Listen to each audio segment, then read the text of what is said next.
तळकोकणात अनेक ठिकाणी रूढी परंपरा आपल्याला पाहायला मिळतात। त्यातलीच एक ती म्हणजे गावपळण। काय असते गावपळण? 5 दिवसांसाठी अख्खं गाव सुट्टीवर। जाणून घ्यायचंय? मग हा व्हिडिओ शेवटपर्यंत नक्की पहा।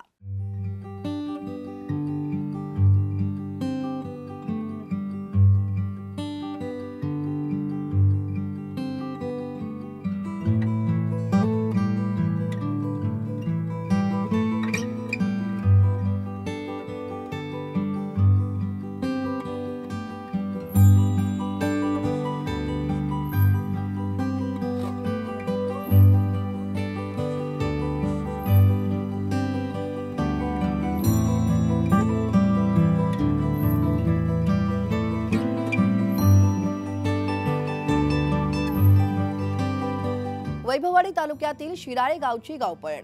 प्राचीन काळापासून चालत आलेली ही प्रथा थोडी हटके आहे, पण संपूर्ण गावातील प्रत्येक जण आपला कुटुंब कबिला सोबत घेऊन गावच्या वेशी बाहेर 5 दिवस आपला संसार मांडतो।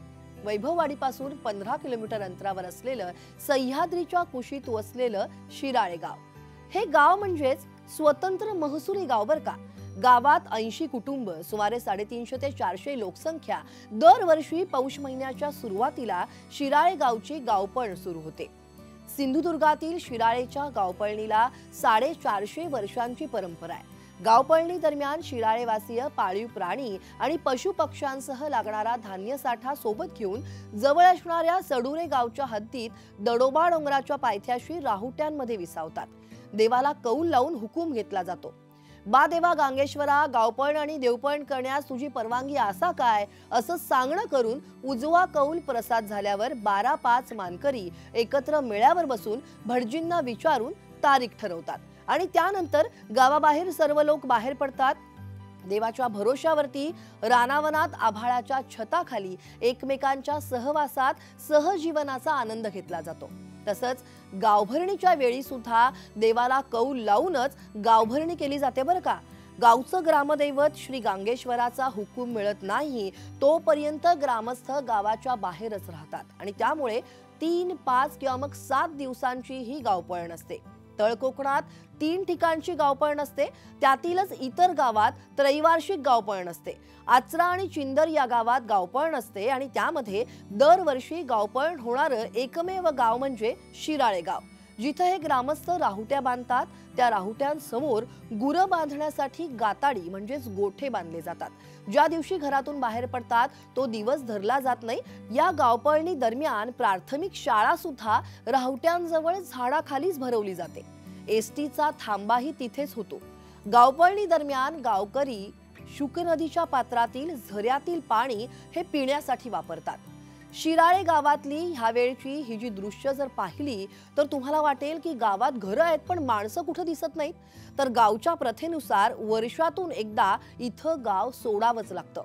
या गावपळणीसाठी चाकरमानी, माहेरवाशिणी ह्या आवर्जून हजेरी लावतात। या धावपळीच्या युगातही गावकरी गावपळणी दरम्यान निसर्गाच्या सानिध्यात एकत्र कुटुंब पद्धतीने राहतात आणि टीव्ही आणि मोबाईलच्या जमान्यात हरवलेला संवाद इथं थेट पाहायला मिळतो। दिवसभर गप्पा गोष्टी होतात, मुलं खेळतात, रात्री भजन कीर्तन करत आनंद देखील घेतला जातो। ह्या वर्षी गावात कडाक्याची थंडी पडली आहे तरी गावकरी ह्या गावपळणीत सहभागी होताना दिसतात। एकूणच काय तर या गावपळणीला सगळेच ग्रामस्थ हजर असतात आणि त्याचा आनंद देखील घेतात। ह्या गावपळणीबद्दल एक आख्यायिका सांगितली जाते बरं का। शेकडो वर्षांपूर्वी घोरीप करण्यासाठी आलेल्या घोरीप कुटुंबाचा गावकऱ्यांनी गैरसमजातून वध केला आणि त्या घोरीप कुटुंबानं गावकऱ्यांना शाप दिला होता। त्यातून गावाचं मोठं नुकसान होत होतं। त्यानंतर गावकऱ्यांनी देवाकडे विचारणा केली असता देवानं गावकऱ्यांना काही दिवस गावाबाहेर राहायला सांगितलं आणि तिथपासून गावपळण सुरू असल्याचं सांगितलं जातं। मात्र या गावपळणीबद्दल काही लोकांची मतमतांतर देखील आहेत, काही लोकांचं वेगळं मत देखील आहे। 400 वर्षांपूर्वी शिराळे गावात प्लेगची साथ आली होती आणि या साथीत अनेक जणांचे बळी गेले होते। त्यामुळे आणखी बळी जाऊ नयेत या हेतूने लोकांनी स्थलांतर करणं हे क्रमप्राप्त होतं आणि त्यातूनच ही प्रथा सुरू झाली असावी असं देखील सांगितलं जातं। वर्षातले 3 ते 5 दिवस ग्रामदैवतानं हुकूम दिल्यानंतर घरी परतायचं हीच ती गावपळण।